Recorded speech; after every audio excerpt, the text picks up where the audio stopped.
മോനോ എന്തേ? എങ്ങോട്ടാ? ഞാൻ അങ്ങാടിക്കണം. പോവല്ലേ, ഒരു കാര്യം പറയാനുണ്ട്. ഈ പോയിട്ട് നമ്മള് ബിൽഡിങ്ങിന്റെ വാടക പ്രാവശ്യം പോയി വാങ്ങണം. ഈ ചൂടത്ത് എനിക്ക് അങ്ങോട്ട് പുറത്തേക്ക് ഇറങ്ങാൻ വയ്യ.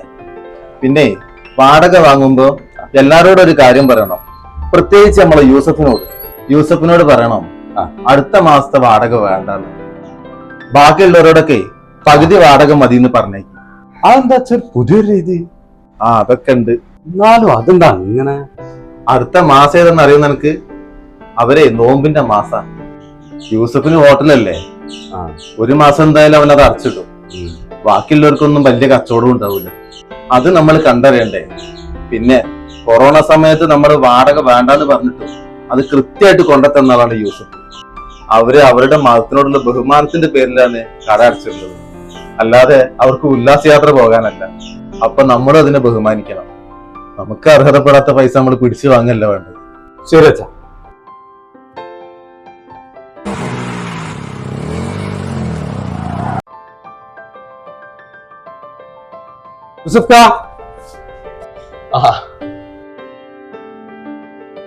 ഈ മാസത്തെ വാടക.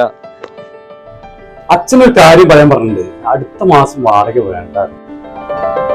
ഞാനാകെ അന്തം വിട്ട് നിൽക്കുകയാണ് അടുത്ത മാസം എന്താ ചെയ്യാന്നുള്ള. നോൻപും അത് കഴിഞ്ഞാൽ പെരുന്നാളും കുട്ടികളുടെ ഡ്രസ്സും ഏതൊരു വലിയ ഉപകാരമായിട്ടാ.